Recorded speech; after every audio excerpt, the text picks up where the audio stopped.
तो भाई लोग वीडियो इतनी लेट से अपलोड करने के लिए इसकी माफी मैं लास्ट में मांगूंगा और रीजन भी बताऊंगा। पहले वीडियो को स्टार्ट करते हैं। तो पिछले पार्ट में हमने ये देखा कि हमारे एमसी डीन और सिस्टर यान को अपने ऑर्डिनरी लेवल 9th के बारे में बता देता है और आगे सिस्टर यान हमारे एमसी को फाइट के लिए चैलेंज करती है, जिसपे हमारे एमसी भी मान जाता है। और अब आगे सिस्टर यान कहती है तुम तैयार तो हो ना, और हमारा एमसी कहता है बिल्कुल। सिस्टर यान कहती है तो फिर इसे शुरू करते हैं, पहले तुम अटैक करो और मैं डिफेंस करूंगी, आखिर मैं भी तो देखूं तुम्हारे पंचेस कितने स्ट्रॉन्ग हैं। और ऐसा सुनते ही हमारे एमसी यान की तरफ बहुत ही तेजी से बढ़ता है और एक जोरदार किक मारता है और किक पड़ते ही सिस्टर यान को हमारे एमसी के कमाल के पावर्स का अंदाजा मिल जाता है और किक की वजह से सिस्टर यान काफी पीछे चली जाती हैं। वो अपने मन में सोचती हैं कि इसने सिर्फ बॉडी टेम्परिंग का पहला राउंड ही खत्म किया है, फिर भी ये मेरे मसल्स को चोट पहुंचा पा रहा है, जबकि मैं मसल्स टेम्परिंग के सेकंड राउंड तक पहुंच चुकी हूँ। ये लड़का सच में ताकतवर है और अगर ऐसा ही चलता रहा तो वो दिन दूर नहीं है जब ये मुझसे आगे निकल जाएगा। और आगे सिस्टर यान सोचती है कि नहीं, मुझे इस बात का फायदा उठाना चाहिए कि वो अभी मुझसे कमजोर है और जितना हो सके उतना शो ऑफ करना चाहिए जब तक मैं कर सकूं। और सिस्टर यान बड़ी ही एटीट्यूड में बोलती हैं कि एमसी अभी तुमने जो किक मारा उससे मैं बिल्कुल भी सेटिस्फाई नहीं हूँ। जब भी तुम्हें स्ट्राइक करने का मौका मिले तो दुश्मन को बस एक ही बार में सीरियसली इंजोर करने की सोचो। तुम्हें तो अभी मेरे वाइटल पॉइंट्स पे निशाना लगाना चाहिए था। रियल कॉम्बैट में तो सिर्फ जिंदगी और मौत होती है, वहाँ फेयर फाइटिंग जैसा कुछ नहीं होता। क्या तुम समझ गए? और हमारा एमसी बहुत ही अजीब सा चेहरा बना के कहता है कि हाँ समझ गया मैं। और तभी सिस्टर यान हमारे एमसी पे अटैक करने के लिए आगे बढ़ती हैं और वो कहती है ठीक है तो फिर चलो असली फाइट स्टार्ट करते हैं, आशा करती हूँ तुम 5 मिनट से ज्यादा टिक पाओगे। और इधर हमारा एमसी भी आगे बढ़ता है और हमारा एमसी सरकाज़म में कहता है कि प्लीज मुझ पे थोड़ा रहम करिएगा सिस्टर यान। और हम देखते हैं कि दोनों एक दूसरे पे अटैक करना शुरू कर देते हैं और हमारे एमसी के अटैक्स को देख के हमारी सिस्टर यान सोचती है कि मैं तो पहले से ही अपना बेस्ट दे रही हूँ, फिर भी ये इतनी आसानी से मेरे साथ बराबरी कैसे कर रहा है, क्या मैं सच में हारने वाली हूँ? और तभी हमारे एमसी सिस्टर यान का एक पंच आते हुए देख सोचता है कि यही सही समय है हारने की एक्टिंग करने का। और हम देखते हैं कि सिस्टर यान का ये पंच हमारे एमसी खा लेता है और हारने की एक्टिंग करने लगता है। एमसी को उठाते हुए सिस्टर यान कहती हैं कि एमसी तुम्हारे पास सच में कमाल की पावर्स हैं, तुम फ्यूचर में बहुत ही आगे जाओगे। तुमने मुझे मेरी 90% पावर्स यूज करने पर मजबूर कर दिया। सच बताओ तो मैं बहुत ही मुश्किल से जीत पाई हूँ, अगर ऐसा ही चलता रहा तो शायद मैं 1 साल में तुम्हारा मुकाबला भी नहीं कर पाऊंगी। एमसी क्योंकि तुमने बॉडी टेम्परिंग का पहला राउंड पहले ही कंप्लीट कर लिया है तो अब तुम अपना एपर्चर खोलने की कोशिश करो। मैं तुम्हें एपर्चर खोलने का सबसे नया तरीका बताती हूँ जो मुझे रिसर्च में पता चला है, इसे एक बार ट्राई करके देखो। ये सुन के हमारा एमसी बहुत ही एक्साइटेड हो जाता है और कहता है कि हाँ चलो ट्राई करते हैं। आगे ये दोनों बहुत ही शांत होकर बैठ जाते हैं और सिस्टर यान कहती हैं कि एक इंसान की बॉडी में 366 एक्यू पॉइंट्स होते हैं जो कि शरीर के हर हिस्से में फैले हुए होते हैं। ब्लड टेम्परिंग टेक्निक के मुताबिक सबसे आसानी से खुलने वाले वो 4 एपर्चर हैं जो हमारे दिल के आसपास ही होते हैं। एक बार जब तुम अपने दिल के पास उन 4 एपर्चर को महसूस कर लोगे तो अपने QI और ब्लड को ऊपर स्ट्राइक करने की कोशिश करो 10 इम्पैक्ट पर सेकंड की रफ्तार से। इम्पैक्ट जितना ही स्ट्रांग होगा उतना ही अच्छा है, लेकिन ध्यान रहे अपने दिल को चोट मत पहुंचाना। और थोड़ी ही देर बाद हमारा एमसी इरिटेट होकर कहता है कि ये काम नहीं कर रहा है, मैं इन्हें बिल्कुल भी तोड़कर खोल नहीं पा रहा हूँ। और ये सुन सिस्टर यान कहती है कि एमसी जल्दीबाजी मत करो, शायद तुम्हारी बॉडी अभी उतनी स्ट्रांग नहीं हुई है या फिर मेरा मेथड भी गलत हो सकता है। और ये सीन यहीं पे कट हो जाता है और आगे हमें डीन की फैमिली के घर का बेसमेंट दिखाया जाता है और हम देखते हैं कि इस बेसमेंट में एक बहुत ही बड़ा कब्र है और जिसके सामने हमारे डीन हाथ जोड़कर कह रहे होते हैं कि पेवेलियन मास्टर मुझे आखिरकार एक बेशकीमती जीनियस मिल ही गया जिसमें एपर्चर को खोलने की पूरी क्षमता है। एक प्योर ब्लडेड ह्यूमन के तौर पर वो डेफिनेटली ऑर्डिनरी लेवल के लिमिट्स को ब्रेक कर पाएगा और वो advance level being, rare level being या फिर एक एपिक लेवल बीइंग में एवॉल्व होगा।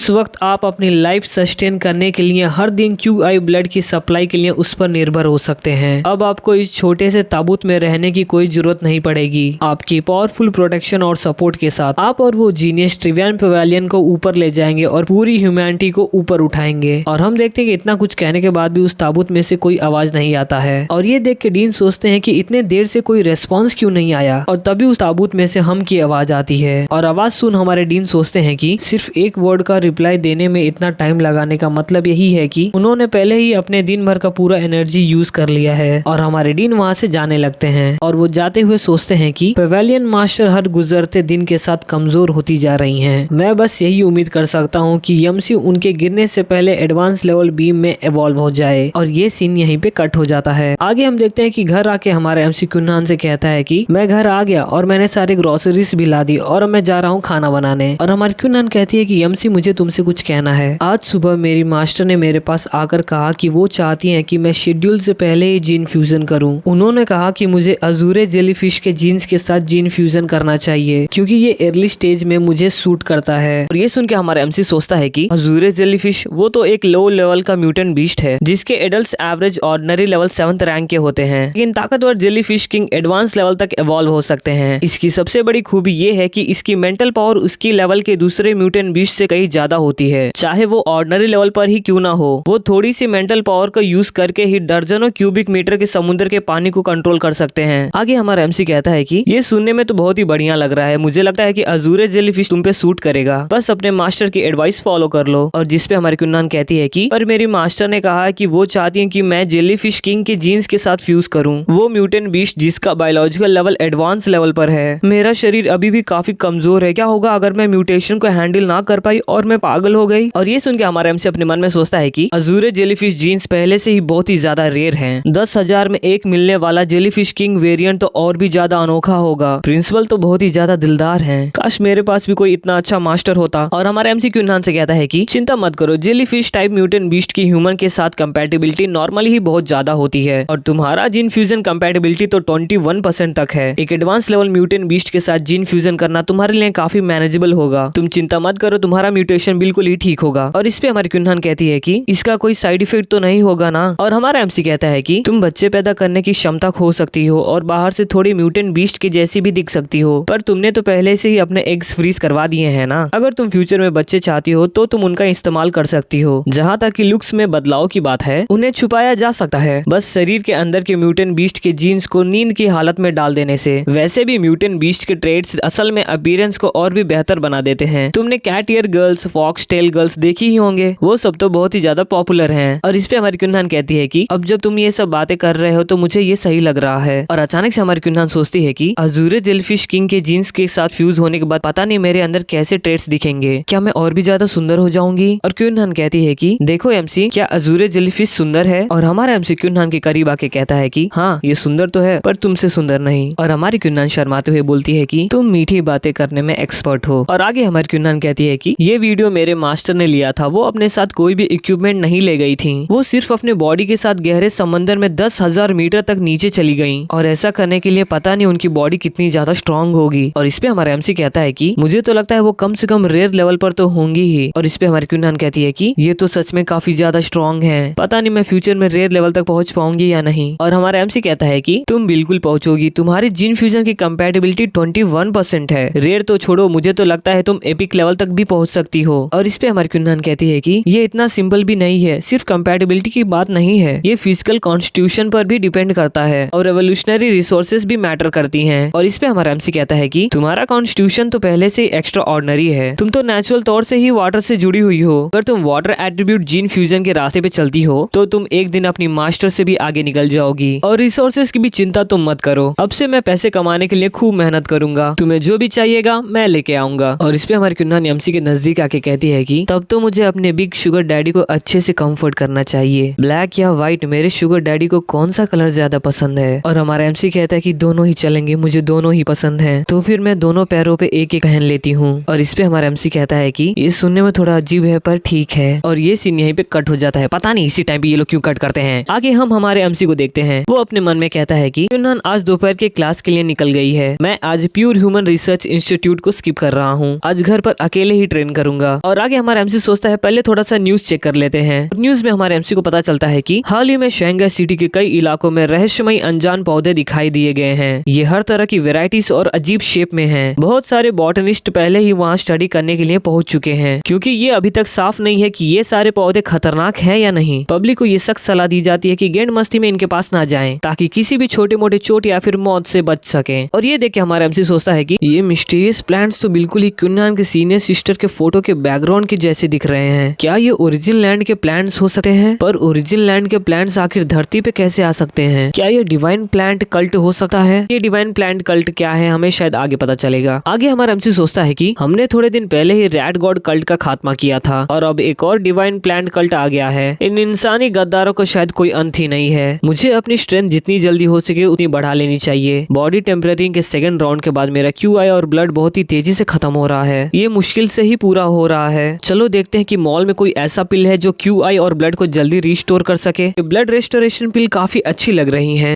पहले 100 गोलियां खरीद लेता हूँ। और इन पिल्स के बारे में लिखा होता है कि ब्लड रिस्टोरेशन पिल 1 क्रेडिट में। ये सदियों पुरानी महंगी जड़ी बूटियों और स्पिरिट्स प्लांट से बनाई गई हैं और इसका लेवल बायोलॉजिकल लेवल पर डिपेंड करता है। आपका लेवल जितना हाई होगा रिकवरी उतना ही स्लो होगा। इसके बाद हमारा एमसी सोचता है कि अनडेड स्लग कोडेक्स तो पहले ही अनलॉक हो चुका है, अब अगला म्यूटेंट बीस्ट कोडेक्स अनलॉक करने का वक्त है। चलो देखते हैं कि मुझे कौन सा फिट बैठता है। और हमारे एमसी को दिखता है माई रेड पॉइजन मैंगूस और जिसकी कीमत होती है 40 क्रेडिट्स पर केजी। और ये देख के हमारा एमसी सोचता है कि भले ही इसका माइरेट पॉइजन है पर ये बिल्कुल भी जहरीला नहीं होता है। ये जहरीले म्यूटेंट बीस्ट को खाता है और इसका पॉइजन रेजिस्टेंस बहुत ही ज्यादा होता है। इसका कोडेक्स अनलॉक करने से शायद मुझे पॉइजन रेजिस्टेंस बायोलॉजिकल एट्रीब्यूट मिलेगा ताकि सडन पॉइजन एक्सपोजर से मैं मरने से बच सकूं। लेकिन मेरे पास तो सिर्फ 200 क्रेडिट पॉइंट से भी कम है। चलो सिर्फ आधा किलो खरीद लेते हैं और कोडेक्स को अनलॉक करना शुरू कर देते हैं। और हमारा एमसी स्किन टेम्परिंग का दूसरा राउंड शुरू करते हुए सोचता है कि क्योंकि मैं अभी अपर्चर ब्रेक थ्रू नहीं कर पाया हूँ, क्योंकि मेरा फिजिकल स्ट्रेंथ अभी भी काफी नहीं है, तो इसीलिए अभी मुझे स्किन टेम्परिंग के दूसरे राउंड के साथ आगे बढ़ना ही बेहतर होगा। और आगे हम देखते हैं कि हमारे एमसी 4 घंटे तक स्किन टेम्परिंग करता रहा और हम देखते हैं कि हमारे एमसी बहुत ही थक जाता है। वो कहता है कि नहीं, ऐसे तो काम नहीं चलेगा, मेरा QI और ब्लड बहुत ही तेजी से खत्म हो रहा है, मुझे शायद थोड़ा रुक के आराम कर लेना चाहिए, मुझे बहुत ही भूख लगा है, एनर्जी रिकवर करने के लिए मुझे थोड़ा खाना खाना पड़ेगा। और तभी हमारे एमसी के डोर पे कोई नॉक करता है और हम देखते हैं कि ये मीट बेचने वाली लड़की होती है। वो कहती है हेलो, कोई घर पर है? मैं कैंपस डिलीवरी सर्विस से हूँ, आपके 2 पैकेजेस आ चुके हैं। और ऐसा सुनते ही हमारा एमसी उन दोनों पैकेजेस पे टूट पड़ता है और बॉक्सेस गिरने लगते हैं, पर हमारा एमसी उन्हें कैच कर लेता है। और ये डिलीवरी लेडी ये सब देख के डर जाती है और वो कहती है अब ठीक तो है ना। और हमारा एमसी सोचता है पहले ब्लड रेस्टोरेशन पिल का असर चेक करते हैं। और बस कुछ ही सेकंड्स में हमारा एमसी कहता है कि मेरा मत्था अब नहीं चकरा रहा है, मेरे हाथ पैर फिर से मजबूत लग रहे हैं, जैसा मैंने 1 क्रेडिट वाली पिल से एक्सपेक्ट किया था। इसका असर तो सच में कमाल का है। और अब माई रेड पॉइजन मैंगूस के लाइफ एसेंस को एब्जॉर्ब करने की बारी है। और मीट को छूते ही सिस्टम पॉपअप होता है और उसमें लिखा होता है कि आपने 1% माई रेड पॉइजन मैंगूस का लाइफ एसेंस एब्जॉर्ब कर लिया है। और आगे हमारा एमसी फिर से बॉडी टेम्परिंग के लिए बैठ जाता है। वो अपने मन में कहता है कि इस ब्लड रेस्टोरेशन पिल से QI और ब्लड का रिकवरी टाइम काफी कम हो जाएगा और बॉडी टेम्परिंग की एफिशिएंसी फिर से बढ़ सकती है। ताकत जल्दी बढ़ाने के लिए क्रेडिट्स पॉइंट्स का यूज करना बिल्कुल ही सही था। और हम देखते हैं कि शाम हो जाती है और तभी हमारे एमसी को क्विनहान की आवाज सुनाई देती है और दरवाजे के पीछे से हमारी क्विनहान कहती है कि मैं अपने साथ किसी को लेके भी आई हूँ, गेस करो वो कौन है। और दरवाजा खोलते ही चूशिंग हमारे एमसी को हाय बोलती है और हमारा एमसी कहता है चूशिंग काफी समय हो गया तुमसे मिले। आगे हमारी चूशिंग कहती है तुम दोनों बहुत ही लकी हो, तुम दोनों के पास रहने के लिए इतना लग्जरी अपार्टमेंट है, मेरे जैसा नहीं। मेरे पास तो अपना एक खुद का सिंगल रूम भी नहीं है, मुझे अपने रूममेट के साथ गुजारा करना पड़ता है। और इसमें हमारा एमसी कहता है कि अगर तुम्हें सिंगल रूम चाहिए तो तुम उसमें शिफ्ट हो सकती हो, जो मेरे पास मार्शल आर्ट कॉलेज में है। और इसमें चूशिंग कहती है कि ऑफर करने के लिए थैंक यू एमसी, पर सच बताऊं तो मुझे अभी अपने रूममेट के साथ में रहने में ही मजा आ रहा है, मुझे वहाँ अकेलापन नहीं महसूस होता। और हमारा एमसी कहता है कि हाँ ये भी अच्छी बात है। और आगे चूशिंग कहती है कि असल में आज मेरी यहाँ आने की वजह कंप्लेन करना है, तुम लोगों को अंदाजा भी नहीं है कि स्कूल के वो सीनियर्स कितने ज्यादा बदतमीज हैं। और हमारा एमसी कहता है तुम क्या कहना चाहती हो? क्विनहान कहती है पूरी बात बताओ, आखिर हुआ क्या? और चूशिंग कहती है कि तुम लोग जीनियस हो, इसलिए किसी की हिम्मत नहीं होती तुम्हें बुली करने की, पर हम जैसे ऑर्डिनरी स्टूडेंट की हालत बहुत ही ज्यादा खराब है। परसों एक सीनियर हमारे रूम में चेक करने आई और उसे मेरे कॉस्मेटिक्स पसंद आ गए, उसने बिना कुछ बोले उन्हें उठा लिया और कहा कि वो बस 2-4 दिन के लिए उन्हें बारो कर रही है। मेरे क्लास में एक लड़का है जिसके साथ तो और भी बुरा हुआ, उसकी फैमिली ने उसे एक 100 साल पुराना ब्लड जिनशिंग भेजा था और उसे भी छीन लिया गया। वैसे जिनशिंग एक तरह का मेडिसिन होता है। आगे चूशिंग कहती है कि बाद में वो लड़का कंप्लेन करने स्टूडेंट यूनियन गया, पर उन्होंने कुछ नहीं किया। उन्होंने कहा कि university survival of the fittest का रूल फॉलो करती है और अगर तुम खुश नहीं हो तो उनसे अपना बदला खुद लो। पर हम सब फ्रेशमैन हैं, हम सीनियर का मुकाबला नहीं कर सकते। क्या ये साफ तौर पर सीनियर्स की तरफदारी नहीं है? और ये सब सुनते ही हमारे एमसी बहुत ही सीरियस नोट में कहता है कि चूशिन, अगर कोई भी सीनियर तुम्हारे साथ हाथ पार करे तो मुझे बस बता देना, मैं उन सब की जमकर धुलाई करूंगा। और क्विनहान कहती है कि वो सीनियर्स तो सच में बहुत ही ज्यादा घटिया हैं, अगर वो अपनी हरकतों से बाज नहीं आए तो हम सब मिलकर कोई ना कोई रास्ता निकाल ही लेंगे। और इसमें हमारी चूशिंग थैंक यू बोलती है और तभी अचानक से हम देखते हैं कि वहाँ अर्थक्वेक आने लगता है और दोनों लड़कियां कहती हैं कि शायद ये अर्थक्वेक है और तुरंत हमारे एमसी का डेंजर सेंस एक्टिवेट हो जाता है। और हमारा एमसी सोचता है कि मुझे इस बारे में बहुत ही बुरी फीलिंग आ रही है, पर अच्छी बात यह है कि मेरा डेंजर सेंस